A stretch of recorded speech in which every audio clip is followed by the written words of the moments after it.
I am a soldier. I am a decorated officer in the United States Air Force. But most of all, I am a victim, not of a foreign enemy or the chaos of a battlefield. I am a victim of the deepest betrayal imaginable, carried out in the quiet of a sterile conference room and the cold altitude of a transatlantic flight. I was systematically erased, legally disowned, and emotionally discarded. I was stabbed in the back by the one person I shared a childhood with, the one person who should have been my ally, my own sister. I'm Maya Vance. Before I share the story of how my life was stolen from me and how I took it back, I want to feel that you're here with me on this journey. If you're listening, just type "I'm here" in the comments or let me know what city or country you're tuning in from. It's a comfort to know how far a single voice can travel. Don't forget to subscribe because this isn't just my story. It's for anyone who has ever been made to feel small by the people who were supposed to build them up. Sometimes the quietest connections can make the loudest difference. Thank you. And now, here's what happened. It all came to a head 3 days after my father, Arthur Vance, passed away. If you've never been to a family funeral that feels more like a corporate takeover meeting, consider yourself lucky. There were no tears, no long speeches, just a cold draft of air conditioning, a will being read over lukewarm hotel coffee, and my sister Eliza holding court like a CEO on bonus day. She didn't even look at me when I walked into the room. That's how things have been since I enlisted. I wasn't the daughter with the law degree, the investment firm, or the condo in Boston's Seaport District. I was the one who wore boots and saluted for a living. "Maya," she said flatly, like she was reading my name off a grocery list, "didn't expect you to show up all the way from wherever you're stationed these days." "Aviano Air Base," I answered. She nodded, like I just told her I work at a gas station. Then she turned back to the attorney, already checking something off on her legal pad. Probably my name off the asset distribution list. Dad's will was short, too short, suspiciously clean. Eliza was listed as primary executor. She would manage all remaining real estate investments and family accounts. I got a sealed envelope and a thank you for my service. The envelope had a single post-it note stuck to it. "Your father admired your discipline. He wanted you to have this." Inside was his old military challenge coin from the Vietnam War and a photo of him standing next to a fighter jet in 1975. That was it. No house, no savings, not even the watch he used to wear every day. To Eliza, I was the decoration, a uniform at the funeral for optics. She even made a comment about it. "I hope you're not planning to wear that full getup on the flight home," she said as we stood at the check-in counter in Rome International Airport. "It's my uniform," I replied. "Sure," she smirked. "And I suppose it comes with a little 'respect me' button on the collar." If I weren't used to that tone, it might have stung. But I was. That's how it always was with her. Snide comments dressed as jokes, condescension sugar-coated in sisterly concern. We boarded our flight Transero 815 to Boston business class. Not my choice. Eliza booked it, said we had to fly together because it would look strange otherwise. She sat by the window, of course. I took the aisle. Between us, an empty seat. I figured even that much space wasn't enough to avoid her attitude. And I was right. "You know," she said, after takeoff, sipping her Chardonnay, "Dad really wanted us to work together. I think he hoped you'd eventually grow out of the military thing and come home." I didn't know being stationed overseas was a personality flaw, I said. She gave a little laugh. It's just, some people use the army to escape. Others use it to avoid growing up. That was her way of calling me a coward without actually saying the word. Classic Eliza. I turned to the in-flight entertainment screen and scrolled through the movies. Not because I wanted to watch anything, but because I needed an excuse not to look at her. She went quiet for a bit. I thought that was it. Then she leaned in and dropped this one. You do know you're no longer in the will, right? I froze. She smiled real slow. The mental health clause. It disqualifies beneficiaries with unresolved psychological records. I stared at her. What are you talking about? Oh, Maya, she sighed dramatically. Remember that eval after your last deployment, the 3 months of mandatory leave. It's not personal, it's legal. That's when it clicked. She dug through my military records. She'd found my lowest moment and used it to push me out of my father's legacy. You leaked my evaluation, I asked quietly. I shared it with the estate attorney. She said, to protect the family's interests. You're still family, of course? That wasn't concern. That was calculated sabotage. Right then, I realized something. This flight was more than just a trip home. It was the final stage of a silent war my sister had been fighting against me for years. I just hadn't been paying attention. But I was now. She ordered another drink, called the flight attendant by her first name like they were old friends, and laughed at something on her phone. I stared out the window, not at the clouds, but past them. I wasn't angry. I was done being angry at Eliza. I was calculating. There's a difference. I thought about Dad's coin the fighter jet, his silence at the end. Maybe he knew. Maybe that coin wasn't a gift. It was a message. I slid it from my pocket and gripped it in my hand just as the seatbelt sign dinged. Somewhere over the Atlantic at cruising altitude, with Eliza smirking, in seat 3A, the first turbulence hit. No one paid much attention at first. The first jolt made Eliza spill her wine. She looked down, cursed under her breath, and pressed the call button with the kind of irritation only people used to getting their way can produce. I didn't flinch. Turbulence doesn't scare me. Unchecked egos in window seats? That's a different story.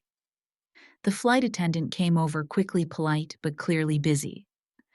We're hitting a little bit of chop, ma'am. Would you like a napkin or a towel? Eliza didn't answer right away.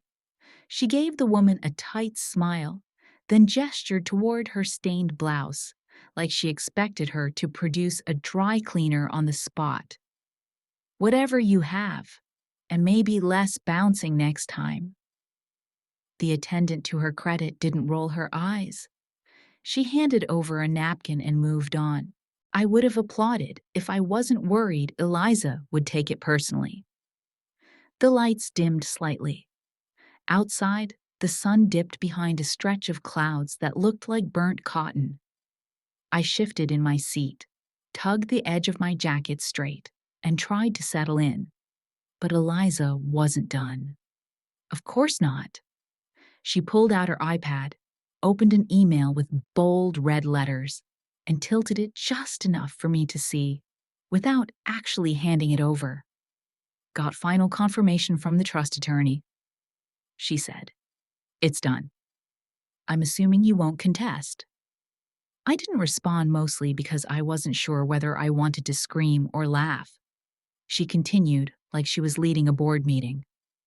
The Sterling Trust is being folded into my firm. I'll manage it for now.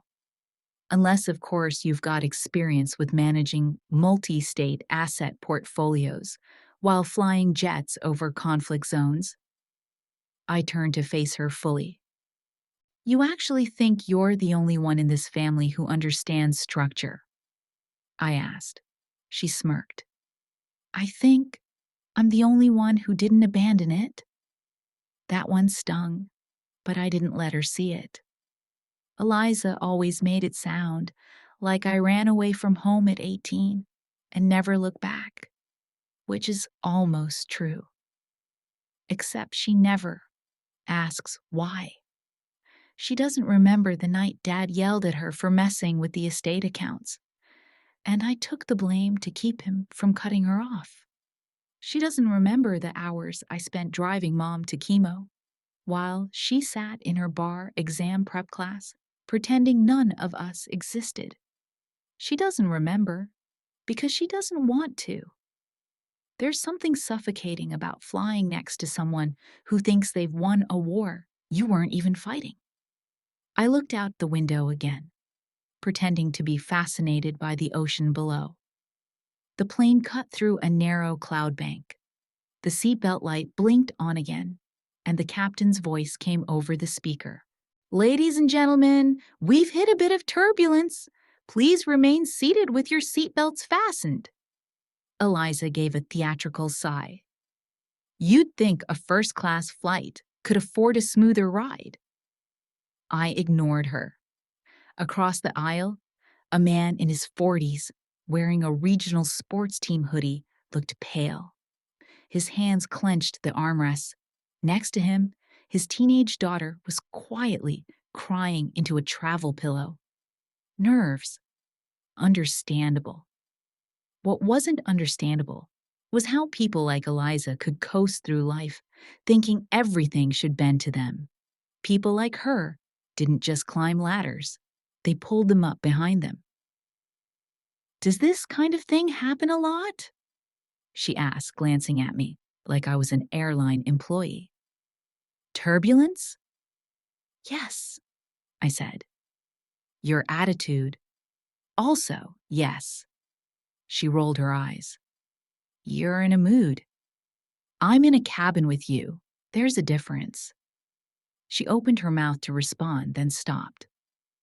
Another jolt rocked the plane, this time hard enough to shift our overhead bins. A few clicks and slams followed. Someone yelped further back. A baby started to cry. The flight attendants began walking faster, checking belts, calming passengers. Eliza suddenly looked less smug.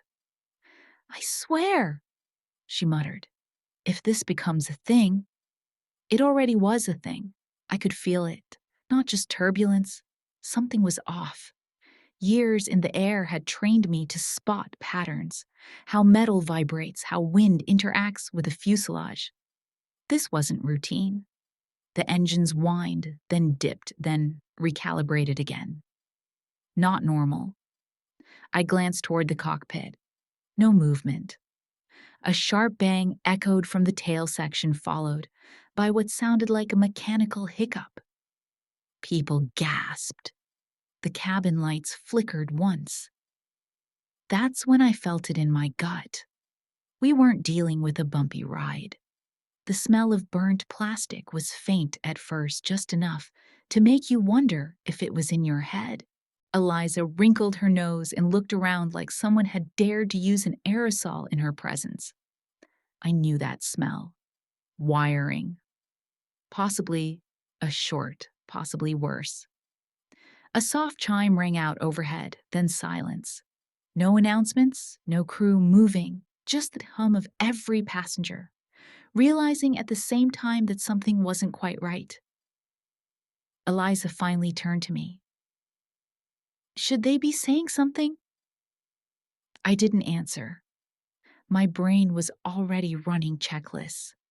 The tone shift in the engine, the vibration changes, that faint chemical smell. None of it added up to routine turbulence. Still, I wasn't in uniform. I wasn't in control. I was just another passenger. So I waited. Then came the whine. A pitch shift in the right engine, high, drawn-out mechanical. And then a sudden pop. Not a loud explosion, but a sharp, gut-punching sound that made the whole cabin flinch. The lights dimmed again. This time, they didn't come back on immediately. A baby started screaming. A few passengers gasped or cursed.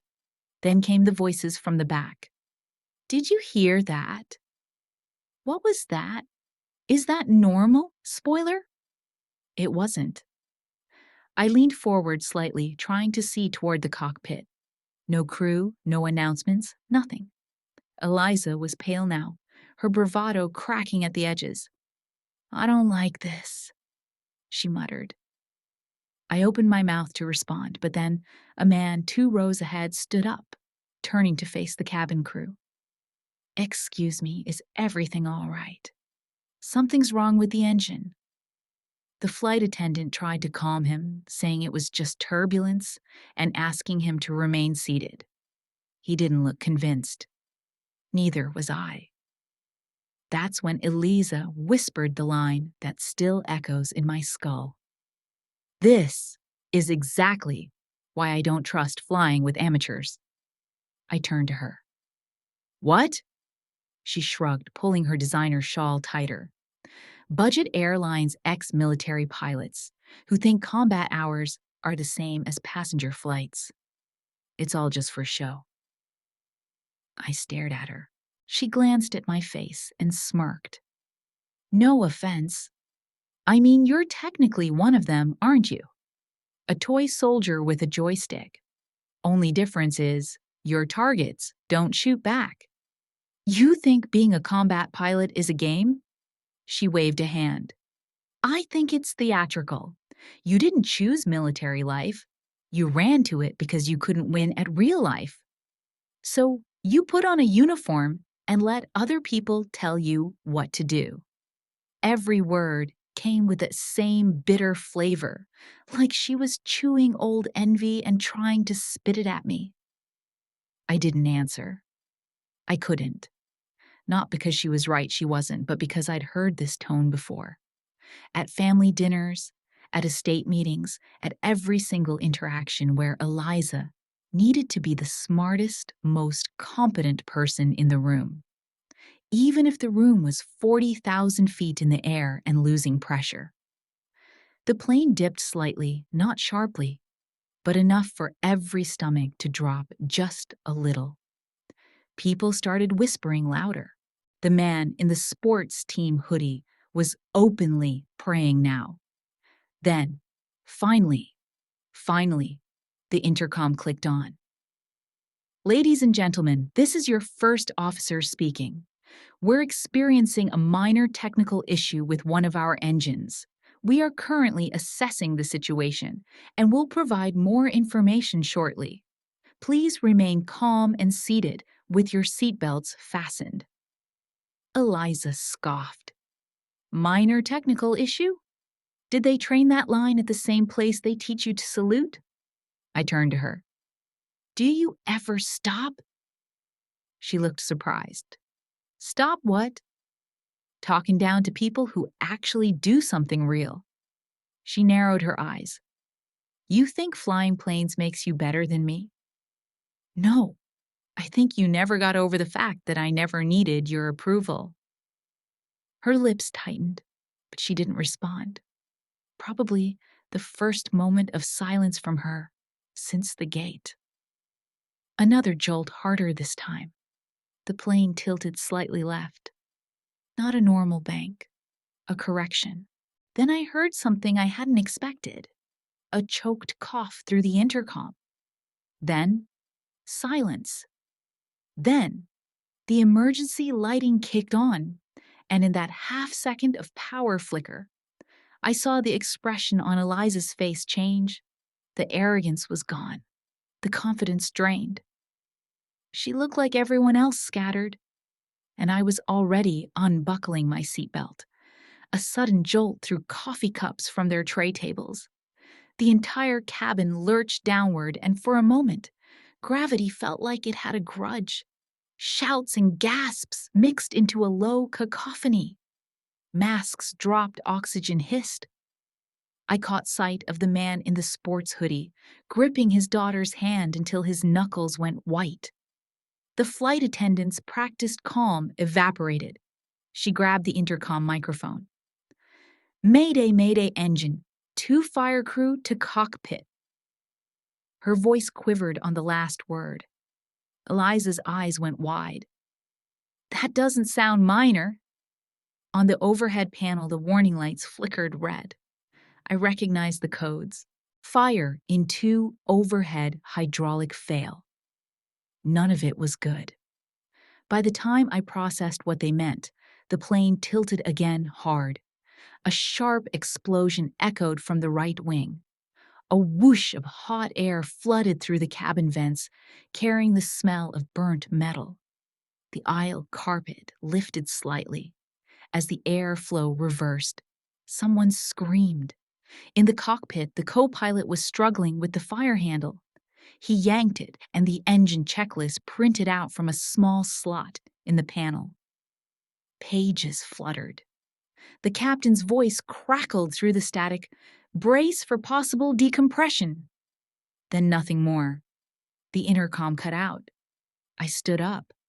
The straps of my dress uniform held me back for a second before I cleared them.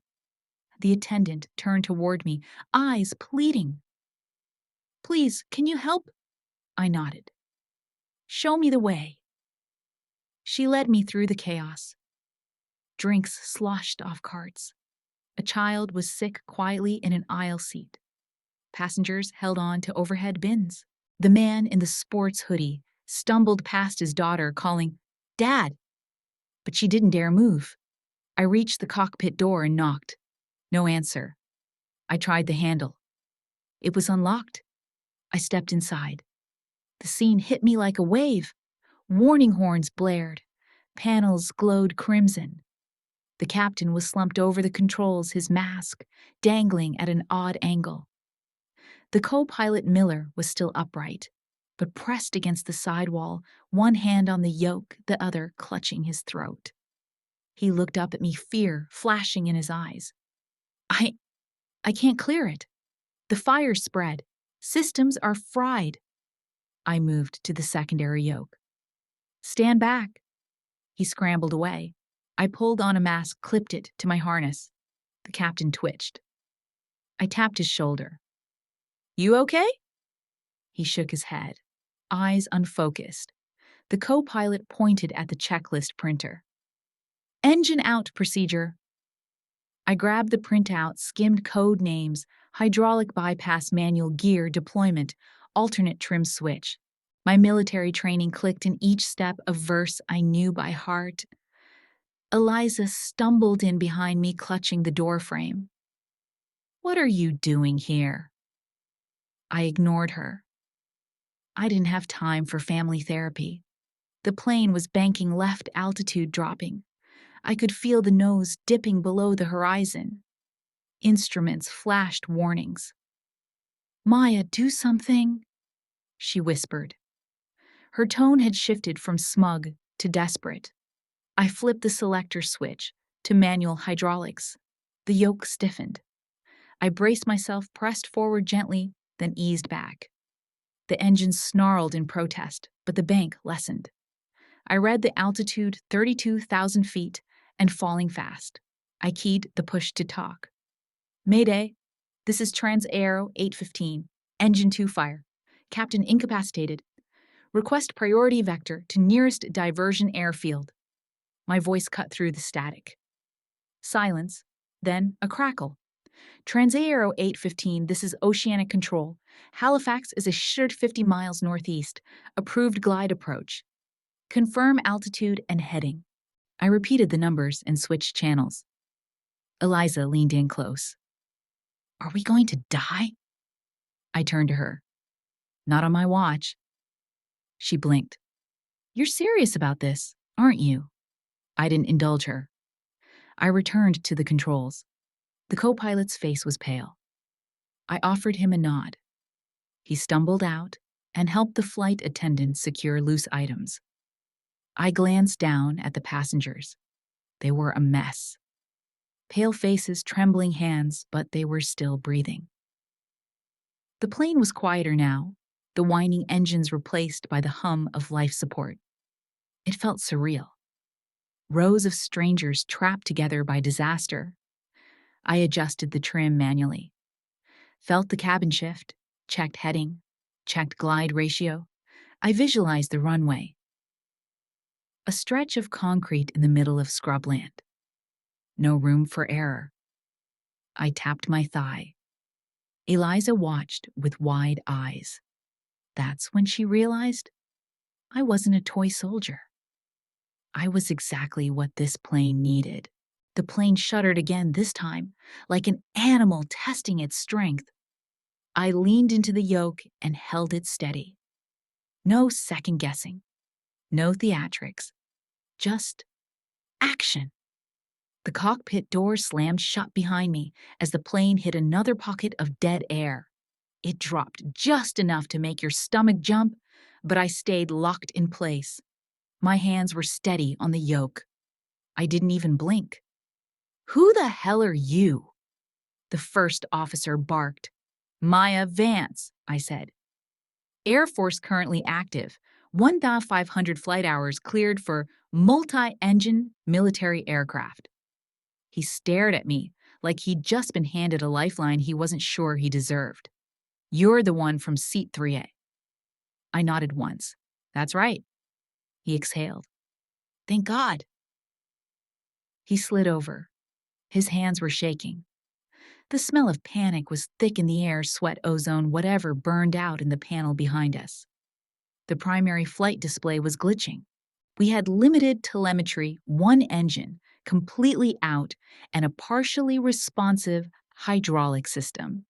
But I'd flown worse in war zones. Still, commercial aircraft don't behave like fighter jets. They don't dive flip or claw their way through chaos. They lumber. They resist. Every move has to be calculated with margins so tight that mistakes become headlines. I worked fast checking status indicators, switching to backup systems, toggling fuel distribution. Most of it was muscle memory. Behind me, I could hear murmuring in the forward cabin. People asking what was happening, whispered prayers, and then that voice. "She's not the pilot," Eliza said loudly to the flight attendant near the curtain. "She's not certified for this. She's military. That's not the same. It's not even legal." The attendant tried to quiet her, but she kept going. "This is insane. You're trusting a woman with a combat record to land a passenger jet." I didn't respond. I kept working. "She's not even a real pilot," Eliza said. "She's a toy soldier playing dress-up." The co-pilot flinched. I could tell he was waiting to see how I'd react. I didn't give him the satisfaction. I locked in our altitude, adjusted the trim, and confirmed the remaining engine was still stable. "She saved our descent vector," he said finally, as if defending me. "Without her, we would have dropped like a rock." That shut her up, at least for a moment. I clicked the intercom. "This is Maya Vance, United States Air Force. I've assumed co-control of this aircraft. The captain is unresponsive. We are stabilizing and diverting to an alternate airfield. Stay calm and stay seated." The plane was quiet for the first time in 20 minutes. I glanced over at the co-pilot. "You good?" He nodded. "Better now. But you'll need to fly it in. I don't trust the stick response. It's inconsistent." I took a breath. That meant the landing would be mine. The longer we stayed in the air, the more likely the fire in Engine 2 could destabilize the entire right side system, and the airfield we were headed to wasn't built for planes this size. The margin was razor thin. I adjusted our heading and rechecked the backup comms. Oceanic Control was still tracking us.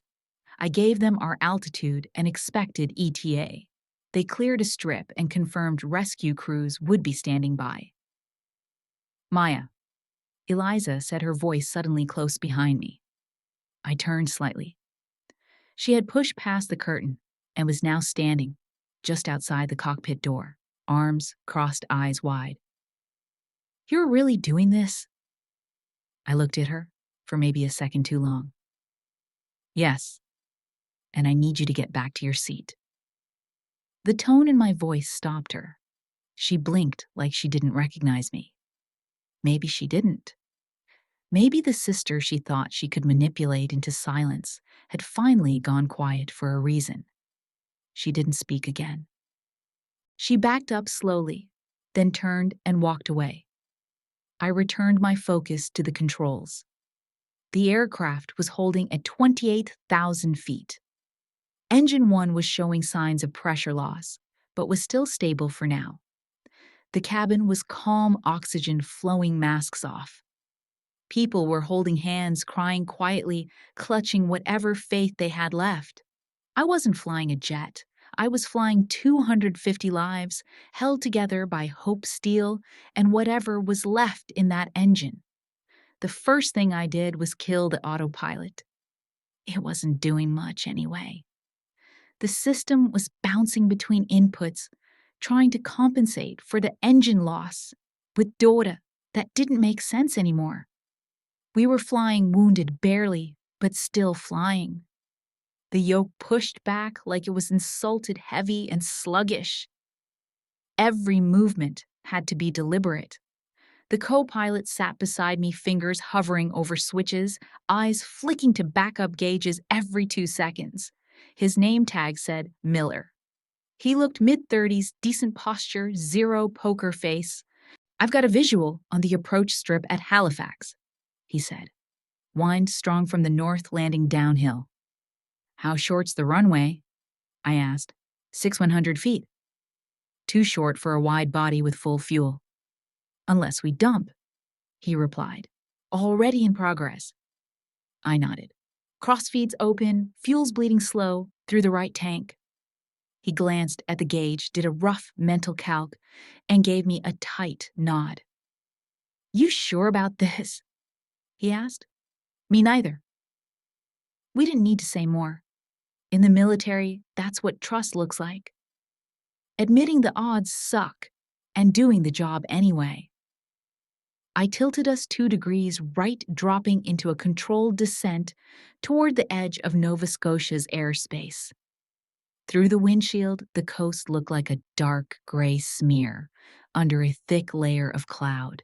Not welcoming, but possible. Miller cleared his throat. "You want to brief the cabin?" I glanced at him. "They'll feel what's coming before they need to hear it." He cracked a smile. Barely. But it was there. We passed through 22,000 feet. The nose dropped a bit too fast, so I eased back, compensating manually. The left engine groaned, more vibration than thrust. Not good, but not failure. Yet. The cockpit lights dimmed again, and I heard another relay click in the panel behind us. Auxiliary power transfer. The aircraft was stripping away anything it didn't absolutely need just to keep us flying. "You ever landed a bird this size?" Miller asked, half curious. "No," I said honestly. "But I've landed fighters, missing wings power, and part of a tail." He grunted. "Fair trade." I leveled us off at 14,000 feet, then banked northeast. Halifax was 37 miles out and barely visible on radar. I opened the secondary comms channel and hailed their tower. "Halifax Tower. This is Transaero 8115. Aircraft is a wide-body jet with partial engine failure. Captain unresponsive. Alternate pilot in command. Request emergency landing clearance." There was a pause. Then, "Transaero 815, this is Halifax. You're cleared. Emergency crews standing by. Winds variable 7 knots. Runway 17 is lit and cleared. Be advised, field length is not rated for your class of aircraft." "Understood," I replied. "We'll make it fit." Miller blinked, then snorted. "You always talk like that." I grinned. Only when I'm pretending I'm not freaking out. We started the approach. Speed 230 knots. Altitude 10,500 feet. Fuel still too heavy but manageable. Cabin pressure holding. Passengers silent. I imagined Eliza sitting in the 3A, clutching her handbag like it had the answers. Maybe wondering if I was going to kill us all. Maybe realizing I was her best shot at not ending up a headline. The runway came into sight barely. A thin gray line cut through pine trees and fog. The kind of landing zone you'd never aim for, unless the alternative was worse. Gear down, I called. Miller hit the switch. The landing gear groaned, hesitated, then locked. I kept one hand on the throttle, the other on the yoke. Every tiny vibration told a story, and I listened to all of them. We dropped to 5,000 feet, still too fast. I eased back the power again, letting gravity do its job. The engines coughed and the plane wobbled, but it held. Miller said quietly, "We might not stop in time." "We will," I said. He didn't argue. The windshield was streaked with mist now. Ground proximity warnings pinged like anxious birds. The cockpit lit up with caution lights, none of which told us anything we didn't already know. This bird wasn't meant to be here, but we were bringing it in anyway. As we crossed 500 feet, I glanced once at the captain, still slumped in his chair, oxygen mask, askew face, pale as parchment. Miller caught my look. "I'll call it," he said. "No," I said. "Let me." I adjusted the trim again. The plane didn't respond the way it should have. Too heavy, too slow to bleed altitude, too much drag, and one good engine working overtime. Miller double-checked the speed. "We're still hot." "I know," I said. "I'm trying to hold flare range without stalling." The ground was rushing up now, way too close for comfort. The approach angle was ugly. We were barely clearing a line of fir trees that looked way too tall for a field this size. I tapped the rudder and dipped us, just slightly left. The landing gear creaked. The stick vibrated in my hands. I've flown in combat zones with a missile lock on my tail. I've made carrier landings in the rain with half a cockpit. But this was different. There's no bailout option in a wide body full of civilians. No ejection seat, no do-overs. This was either going to work or become a crater on the evening news. "Flaps full," I said. Miller flipped the switch. "We're losing lift." "Good," I muttered. "We need drag more than we need glide." The runway was in full view now. It looked like a driveway. Miller was doing mental math out loud. "We need full reverse thrust and max, braking the second we hit. We've got maybe 5 seconds of margin before we overshoot." "Noted," I said. "Brace for impact call. Do it." I reached for the PA and hit the switch. "This is the flight deck. Brace, repeat, brace for impact." Behind the cockpit, I could hear the ripple of movement as 250 people curled into the crash position. Belts pulled tighter. People clutched hands, whispered names, made promises no one would hear. Eliza's face flashed through my mind for half a second. I pictured her bracing against the seat, clutching her purse like it could buy her way out of gravity. Then I shut the thought down. We were below 800 feet. Miller muttered, "Speed still high." "I'm aware. Any ideas?" "One. Terrifying." "Yes, do it." I pitched the nose slightly higher, riding the air like a stubborn wave. The wind shear bucked us hard, jolting the fuselage, but I kept the angle. The computer screamed at me, "Stall imminent." I ignored it. At 300 feet, I cut throttle on the live engine. Full idle, no thrust. "You just killed the engine," Miller said, alarm rising in his voice. "I just forced glide mode. I corrected. If we flare too hard on power, we bounce. If we bounce, we lose roll control. If we lose roll control, we cartwheel. He stared. You're insane. Yep. The ground screamed toward us, the altimeter ticking down like a bomb. 100 feet. 50. 20. Hold, I whispered. Wheels touched, slammed. The cabin jolted like we'd hit a wall. The tail slammed down hard but didn't drag. The tires screamed. I pulled back hard on the yoke, while Miller yanked the reverse thrust toggles. One engine gave us drag, the other gave us smoke. The brakes kicked in, jerking us forward. We were eating runway like a starving dog. Trees at the end were getting too big, too close. Still fast, Miller shouted. Keep it down, I snapped. We're not done. No. I held the yoke steady as the end of the runway loomed up fast. No shoulder, no extra pad, just a gravel edge and a wall of trees. We were still doing 70 knots. I locked my jaw and kept the plane dead center. We hit a bump, the left side dipped, the right gear squealed. Then we slowed hard. Miller hit the brake assist, and the plane finally came to a full stop just a few feet before the edge. Silence. Pure electric silence. No more engine noise. No alarms. Just breathing. Lots of it. Heavy, unfiltered relief from 250 human lungs. Then the cabin erupted. Some people sobbing, others shouting, but most just stunned, like they hadn't processed what just happened. I looked over at Miller. His face was white hands trembling. He blinked twice, then laughed once, loud and sharp. You actually did it. I didn't answer. My hands were still gripping the controls. He reached out and gently peeled them off.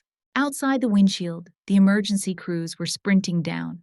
The tarmac lights, flashing fire suppression vehicles, EMTs, local law enforcement, a couple of guys in reflective vests, who looked like they hadn't expected to be part of any miracle today. I sat back and exhaled. Finally, behind us, the cockpit door opened slowly. A flight attendant peeked in, face pale. Is it over? Landing's done, I said. Rescue's yours. She nodded, teary-eyed. As she left, Miller gave me a sideways glance. You ever consider commercial aviation? I shook my head. Not dramatic enough. I pulled off the headset, finally aware of how loud everything had been. Inside the cockpit, it was dead quiet now. The kind of quiet that doesn't feel peaceful, just paused like the whole world was holding its breath, waiting to decide how it should feel. Then the first scream came from somewhere in the back, a sharp, high-pitched burst that didn't sound like fear anymore. It sounded like release. More followed. Voices crying, cheering. Some clapped. Others sobbed uncontrollably. One guy in row 6 stood up and shouted, "We're alive! We freaking made it!" The cabin door opened again. Another flight attendant stepped in, shaking like she just finished a marathon in a thunderstorm. She looked at me wide-eyed, then blinked a few times. You landed the plane." I nodded, still gripping the armrest. She looked stunned. Thank you. I don't think anyone even knows what just happened." "Good," I said, standing up. "They don't need to know yet." I stepped into the cabin. Every head turned. Some people clapped instinctively. Others looked confused. Eliza stood up slowly in 3A, her face unreadable. She looked around like someone had played a trick on her. "You?" she asked loud enough for half the cabin to hear. "You actually did it." I didn't stop walking. Yes, I did. I checked the passengers along the aisle. Some had cuts from flying luggage. Others just looked dazed, like their brains were still in the air. The guy in the sports team hoodie from earlier made eye contact with me, then gave a slow, sincere nod. No words, just gratitude. The teenager beside him whispered, "Thank you," and held her dad's hand like she didn't plan to let go anytime soon. I nodded back, then kept moving. We were still in a live emergency. No way to know if the gear was damaged or if the brakes were shot or if something else would go wrong before they got everyone off. Outside, fire trucks were circling. One had already parked by the left wing. Men in yellow suits jogged out, unspooling hoses. The rear emergency door opened a hiss of pressure, then air-cold, damp Nova Scotia air. Passengers started moving slow and shaky. The crew guided them, trying to count heads, check for injuries, direct people down the inflatable slides. Someone pulled out their phone and pointed it at me. I turned my head before they could hit record. The last thing I wanted was to be someone's viral hero of the week. Eliza caught up to me near the front galley, her heels clicking unevenly against the metal floor. "You had no right," she snapped. "You weren't even supposed to be in that cockpit." "That's two. You're welcomes," I said, not slowing down. "This isn't how the chain of command works, Maya," she barked. "There are laws, protocols." "There are also 250 people alive," I replied, "which is more than you've ever saved from anything." Her mouth opened, then closed again. For once, she had no comeback. A little boy in a NASA t-shirt walked by, holding his mom's hand. He looked up at me and whispered, "Are you a real pilot?" I crouched down. "The realest kind kid." He gave me a thumbs up. So sincere, it actually hurt a little. I helped a woman in her 70s shuffle toward the front exit. She kept mumbling something about her daughter and grandchildren. Her hands were trembling, but she was smiling. By the time I stepped off the plane and hit the tarmac, my legs felt like someone else's. I looked back once, just once. The jet sat like a wounded animal, one engine still smoking, one wing dipped lower than it should have been. But it was upright, intact, full of people who were never supposed to walk away from this. A paramedic handed me a blanket. I didn't need it, but I took it anyway. Habit. The field was chaos. Flashing lights, EMTs checking passengers' local media, swarming past the security perimeter. Someone tried to shove a microphone in my face. I turned away. Eliza wasn't far behind. She stepped down the mobile stairs like she expected applause. None came. She walked over, fixing her hair, trying to reassemble her image. "What are you going to do now?" she asked coldly. "Start taking credit." "I'm going to make sure everyone gets medical clearance," I said. "Then I'm getting on a call with Air Force Command." "Of course," she said.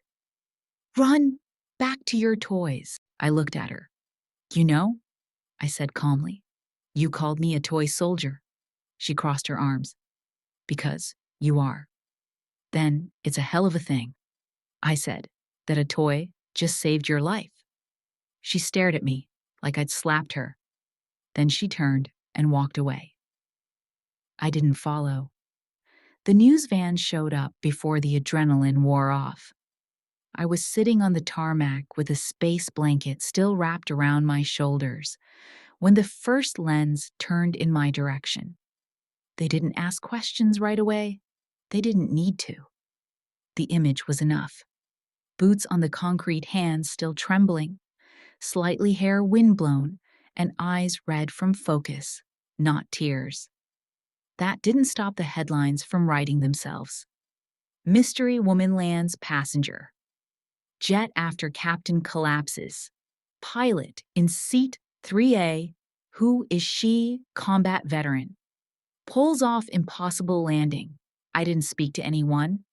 Didn't give a soundbite. Didn't smile. I was still running checklists in my head. What could have gone worse? What did I miss? What didn't I miss but came too close? To a crew, Chief from the Canadian response team approached. "Ma'am, we're transporting the passengers to a holding hangar for medical checks and statements. Can we get your info for incident reporting?" I handed over my military ID without a word. He glanced down, then up.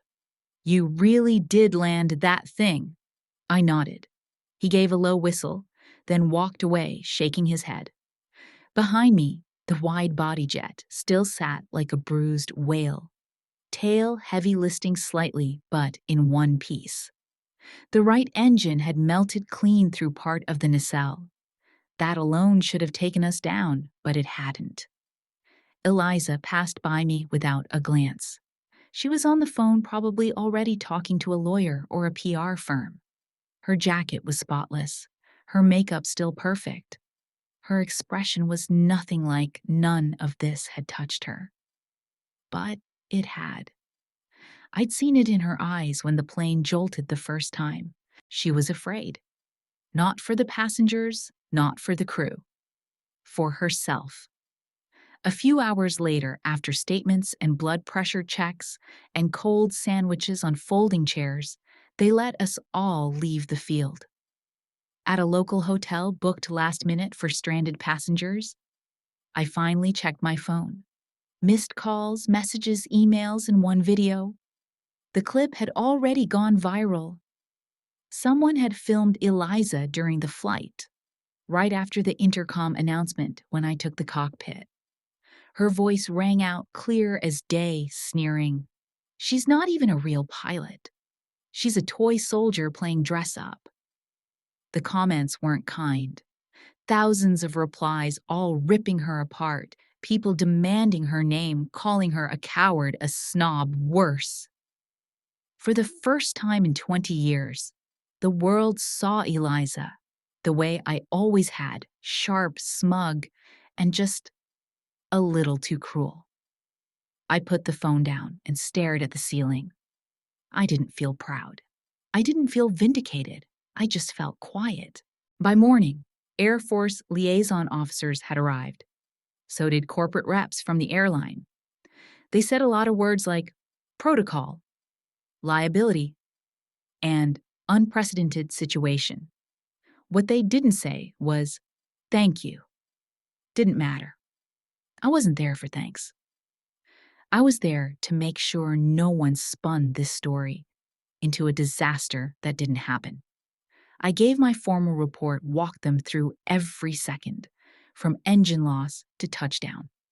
They asked if I'd been cleared to assume control. I was qualified, I said. That wasn't the question. I didn't ask for permission, I replied. I saved lives. They wrote that down. The investigation started immediately, not into the engine failure that was expected machines fail, but into me, into how I inserted myself, whether I was emotionally sound, whether I had violated any laws by taking command without airline authority. Eliza didn't say a word during the entire debrief. She sat at the far end of the room, arms folded, legs crossed, jaw locked. I could feel her staring at me the whole time. When it ended, I walked past her without looking. She didn't move. Outside, a small group of journalists waited behind barriers. One shouted, "Captain Vance, are you a hero or a liability?" I kept walking, not because I didn't have an answer, but because their question told me they'd already made up their minds.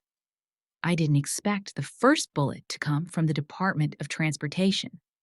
2 days after the landing, I was sitting in a temporary Air Force housing unit near the base in Halifax, sipping lukewarm coffee and reviewing my own statement, when the official notice landed in my inbox. Subject: Incident Inquiry. Unauthorized assumption of flight controls. Civilian aircraft. Below it, a long string of agency names. Federal Aviation Authorities, JAG, even Homeland Security had something to say. I closed the laptop, slowly set my mug down, and exhaled through my nose. So this was how it was going to go. No medal, no handshake, no banner. Just forms, hearings, and doubts, dressed up like protocol. I wasn't surprised. This wasn't the first time a woman in uniform had done something extraordinary and been met with suspicion instead of respect. But it still hit harder than I wanted to admit. A knock on the door. A young Air Force lieutenant stepped in.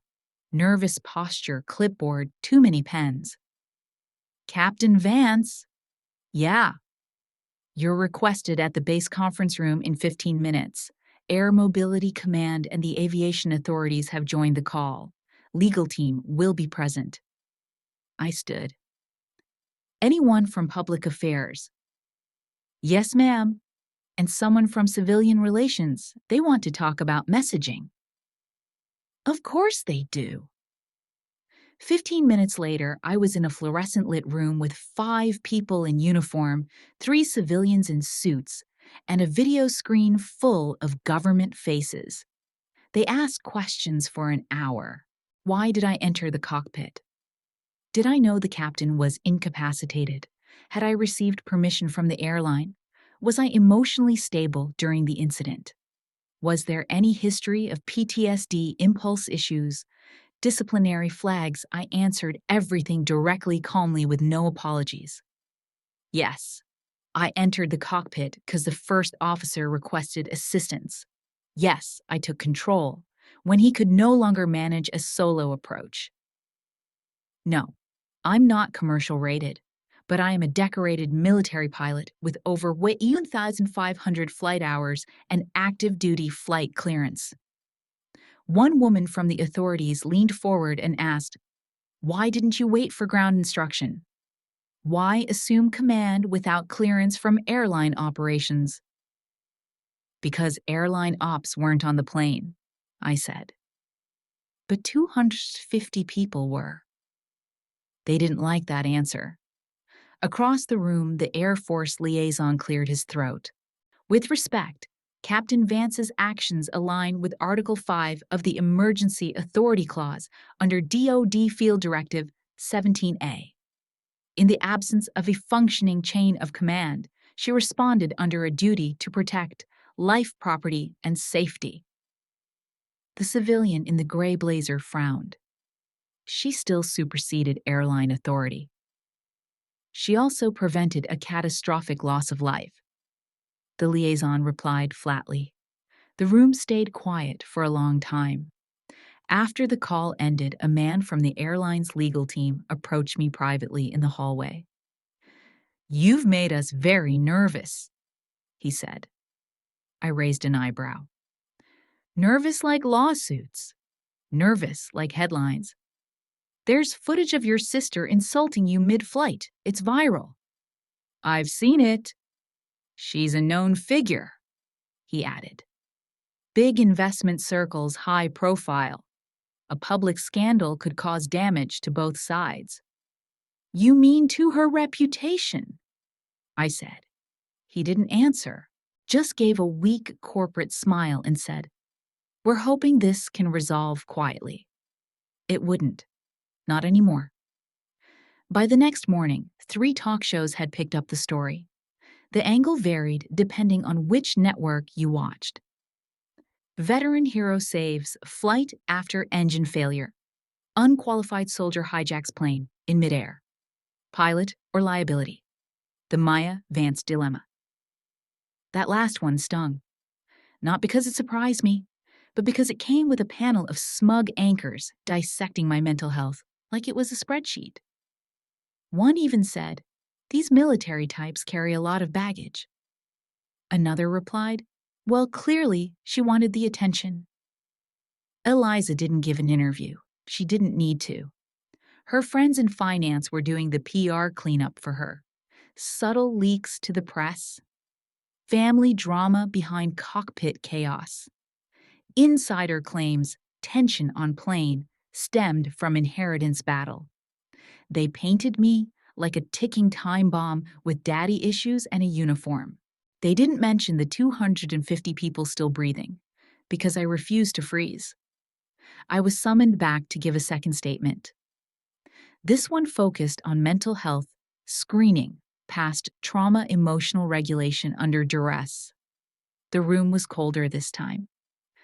They asked me if I'd ever experienced hallucinations, combat flashbacks, intrusive thoughts.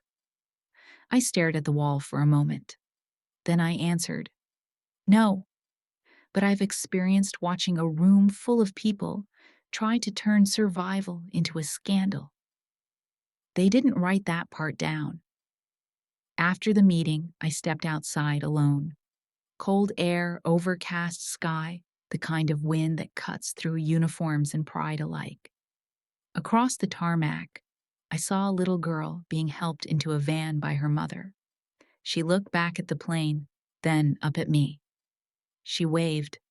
I waved back, not for her, for myself, to remind me I was still here, still grounded, still standing.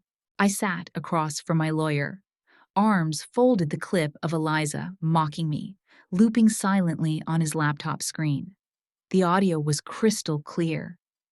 She's not even a real pilot. She's a toy soldier playing dress-up. He let it play twice, then paused. Maya, he said, they're trying to bury you with this. I leaned forward. So, dig deeper. He blinked. Into what? Into everything, I said. My records, her records, our father's will, the trust, the company paperwork. She's not just trying to humiliate me. She's covering something. That word again, covering. For years, I thought Eliza's cruelty was just emotional, passive-aggressive digs, backhanded praise, dismissive looks at holidays. But this wasn't pettiness. This was strategy. Start with the inheritance, I added. Dad's estate went into a blind trust when he got sick, but I never saw the disbursement records. My lawyer nodded, already typing. 2 days later, I had documents in hand. Everything I suspected was true, and worse. Eliza hadn't just manipulated Dad's legal decisions in his final years. She'd restructured the family holdings through a proxy firm, Apex Trust Solutions. Buried under 6 shell companies.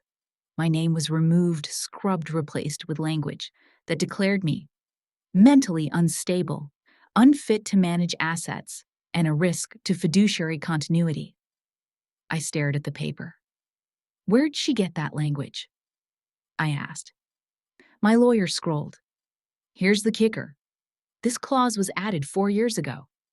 Same month your Air Force file flagged the concussion from the G-Force incident during training. I blinked. That was minor. I passed all post-flight evals. She got a hold of the unredacted medical report, spun it as evidence of psychological impairment, then used it to quietly remove you from decision-making power. I swallowed hard. Dad signed off on it.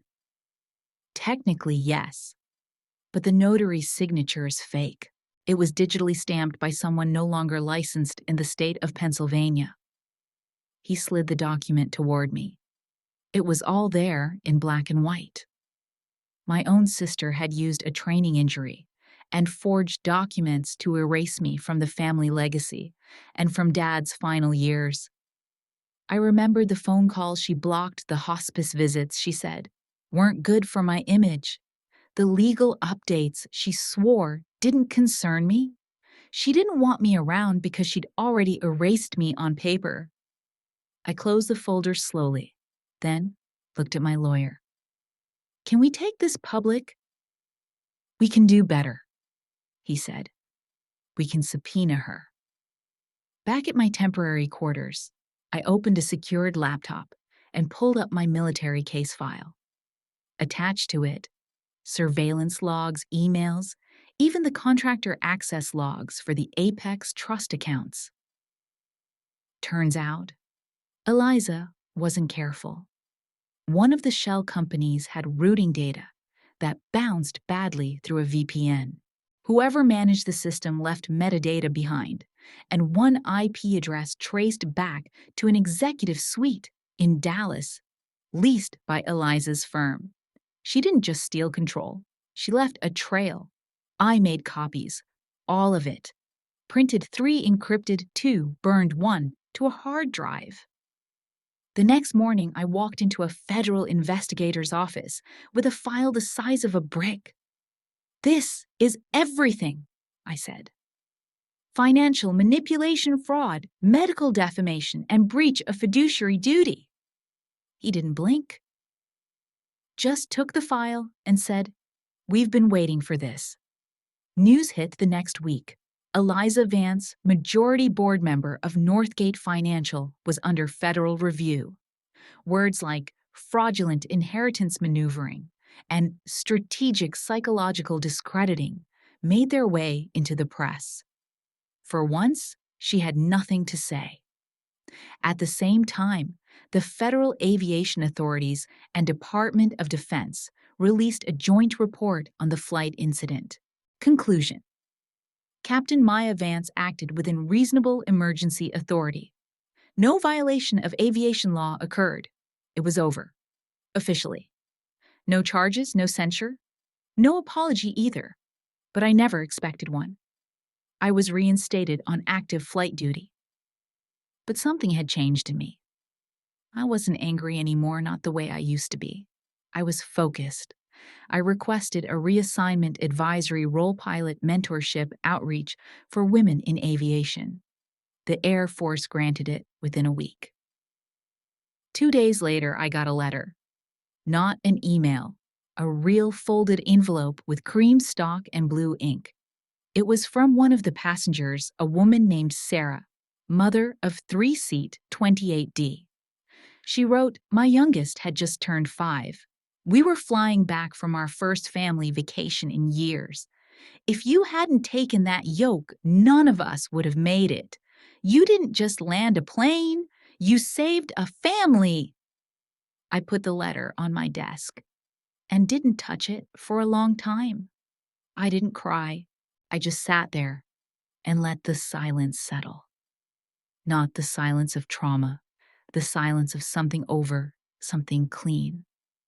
I didn't show up for the board meeting, but my presence was felt in every line of the report. The file was delivered to Northgate Financial's general counsel at exactly 9:03 a.m. Hard copy only per protocol. Inside were copies of every document Eliza signed, edited or concealed every transaction routed through shell firms, every forged notary, and a summary affidavit from a forensic analyst confirming the metadata links between her company and Apex Trust Solutions. The board took exactly 11 minutes to call an emergency session. I wasn't there, but I didn't need to be. People like Eliza don't fall with fireworks. They unravel in silence under pressure behind closed doors when there's no audience to charm. By the end of the day, her name was gone from the executive page. By the end of the week, Northgate filed a motion to separate her assets from the primary trust, citing loss of confidence in internal governance. They didn't call it fraud. They called it a reputational issue. That's how the powerful lose quietly and without ceremony. Back at the base, I was clearing out my temporary locker when a young airman stopped me.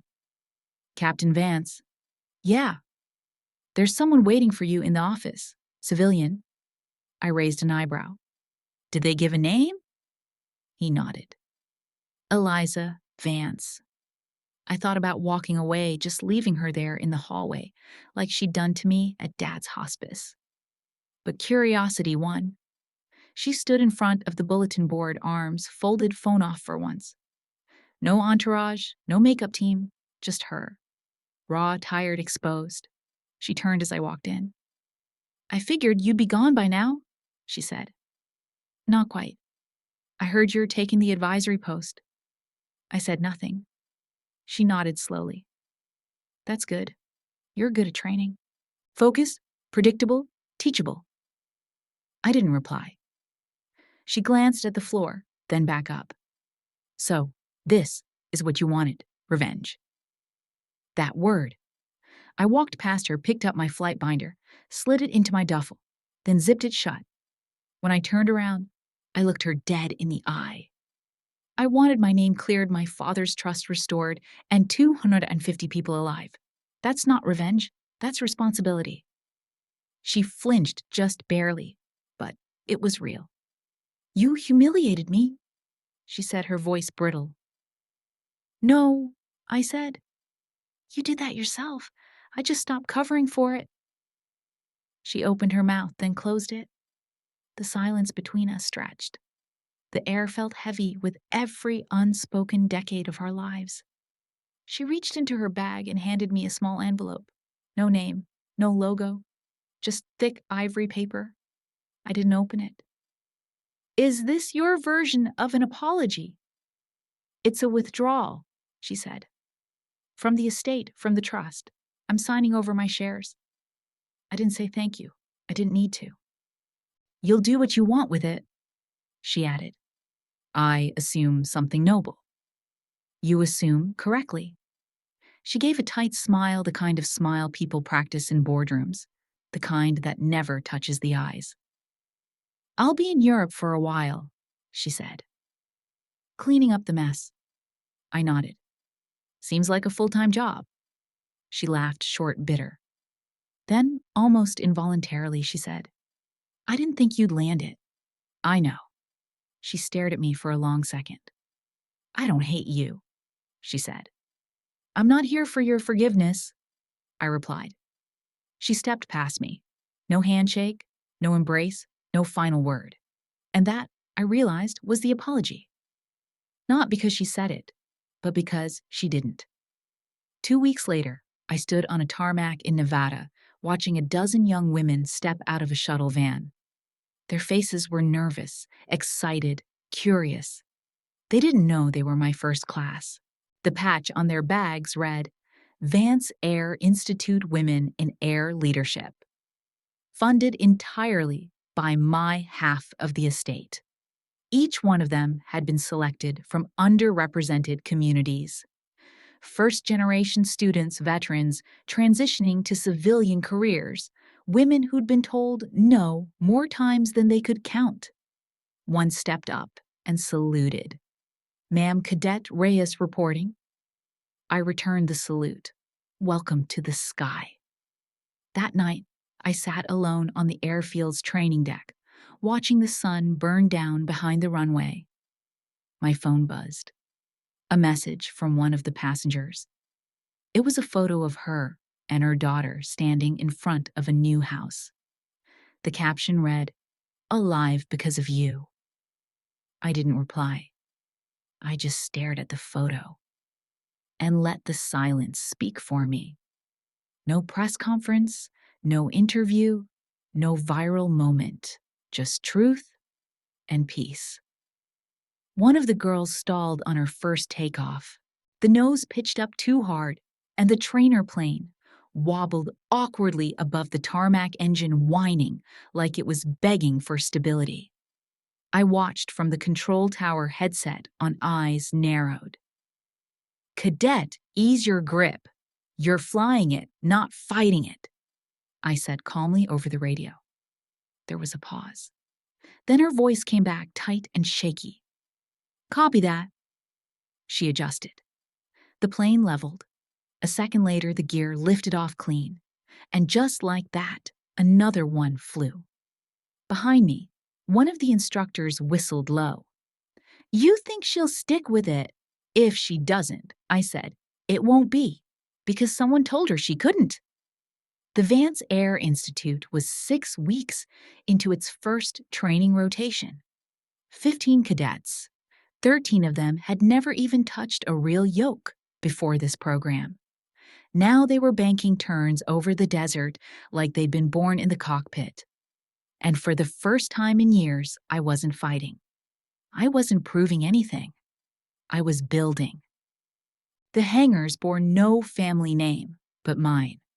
Not because I needed credit, but because I'd earned the right to put something clean into the world that wasn't stained by Eliza's shadow or Dad's legacy or courtrooms or viral videos. Just a name, a direction. The base was quiet at sunrise, my favorite time to walk it. No noise but wind and propellers, spinning up for drills. The desert air was dry clean. I liked the silence of it, the lack of judgment. One morning, I was reviewing engine logs in the briefing room when the receptionist tapped my shoulder. "There's someone here for you," she said. I looked up, expecting a donor or recruiter. But instead, I saw a teenage girl, barely 18, standing stiff in the doorway, arms at her side, eyes flicking between pride and fear. She was holding an application packet. "I'm sorry," she said, voice barely above a whisper. "I wasn't sure if I should, but I didn't know who else to ask." I looked at the name on the top of the folder.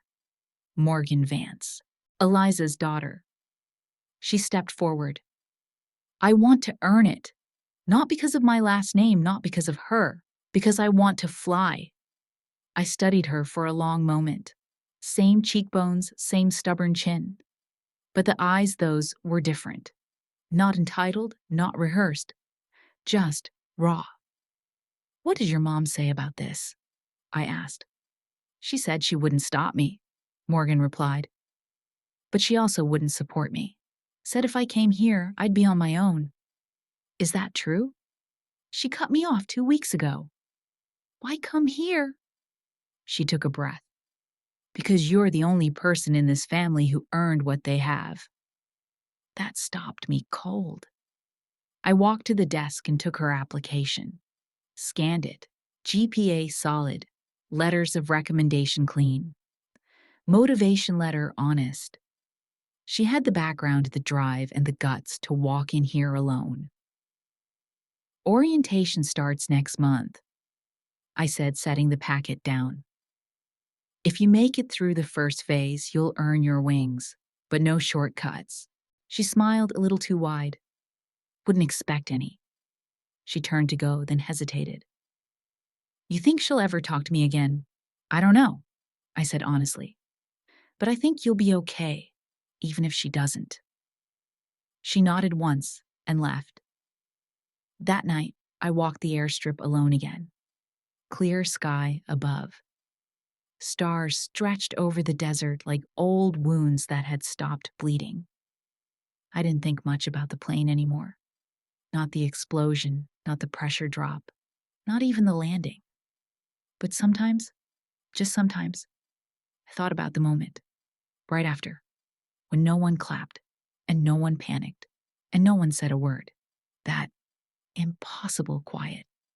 That was the moment I knew I had taken back everything they tried to steal from me. Not by fighting louder, but by flying higher.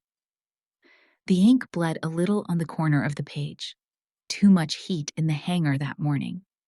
Too little patience with pens that didn't flow right. I turned to a fresh sheet in my flight journal and smoothed it out. Date. Instructor Captain Maya Vance. Cadet Morgan Vance. Crosswind landing. Light turbulence sim. She did better than I expected. The first time she banked too early, flared too hard. The second time she nailed it. Calm hands, eye-sharp feet where they belonged. After we landed, she looked over at me, breathless. "Was that decent?" I shrugged, hiding a grin. "It didn't kill us. That's always a win." She laughed, nervous, but real. I watched her climb out of the cockpit, unzipping the flight suit like she finally believed she belonged in it. It hit me then, how full circle this was. The Vance name on her shoulder wasn't something she borrowed. It was something she earned.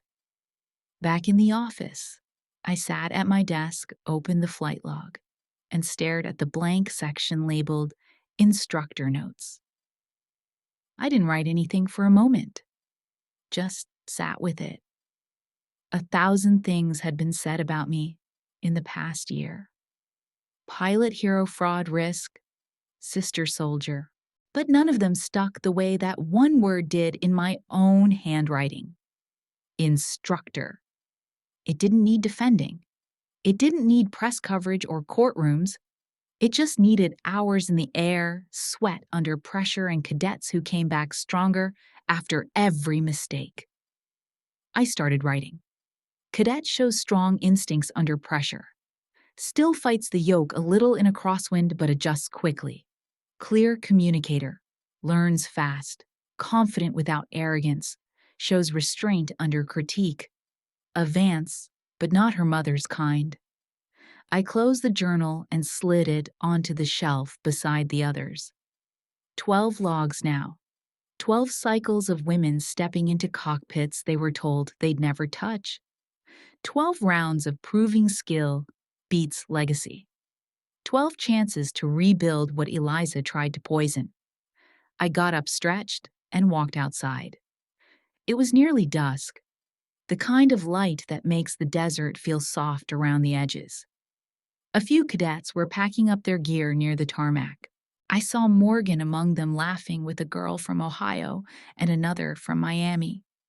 None of them looked like they belonged to the same world, except now they did. The sky overhead was streaked orange and blue, the kind of palette you only get once before the sun drops for good.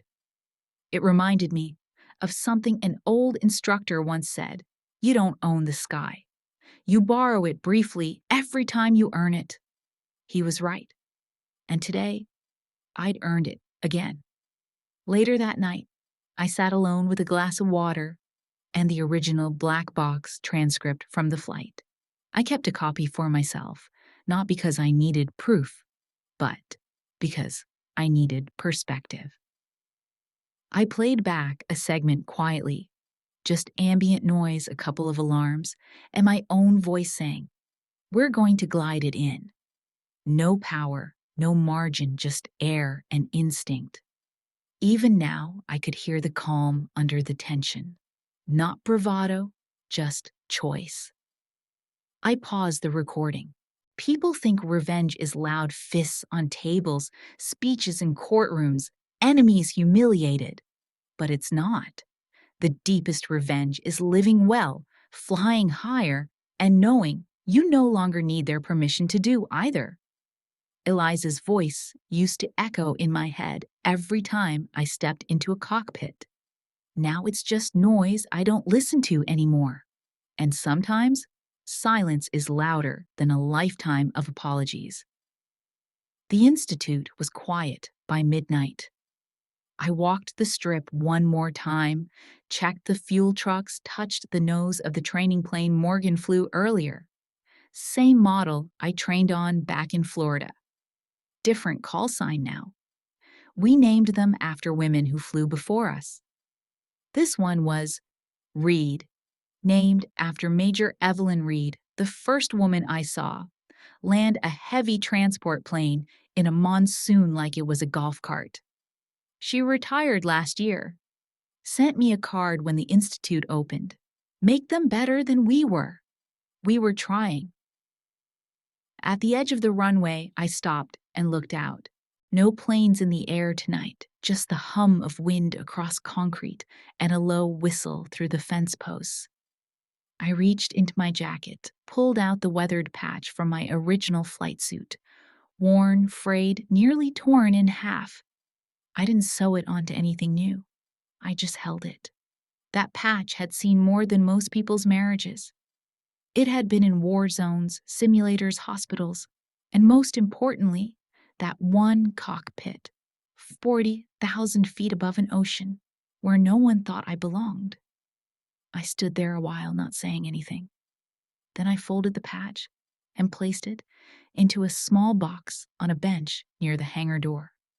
Above it, a new plaque, Vance Air Institute, founded by Captain Maya Vance. For every girl told she couldn't fly. You already know how to land. You were born to take off. There's a kind of revenge that doesn't need an audience. It's not about taking someone down. It's about rising quietly while they watch, and realizing you no longer care if they do. For me, it wasn't about proving Eliza wrong. It was about proving to myself that I was never broken, never small, never just a toy soldier. In the end, I didn't destroy my sister. I outgrew her. That's the thing with family revenge stories. The real power isn't in the fight. It's in the freedom that comes after. The real lesson I learned wasn't in a cockpit. It was in the quiet moments after the storm. It's this: the ultimate revenge isn't getting even. It's proving them wrong by becoming everything they said you couldn't be. And that's my story. Thank you for being my wingman through this journey. If you've ever been underestimated, if you've ever had to fight for your own worth, or if you simply believe in the power of rewriting your own ending, just comment yes below. Sometimes seeing your own strength reflected in another's story is all the validation you need.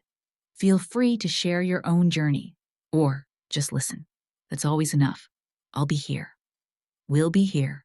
And this little corner can be a place where our stories find their power. Until next time, take care of yourself. And remember, your story is yours to write. You are the pilot.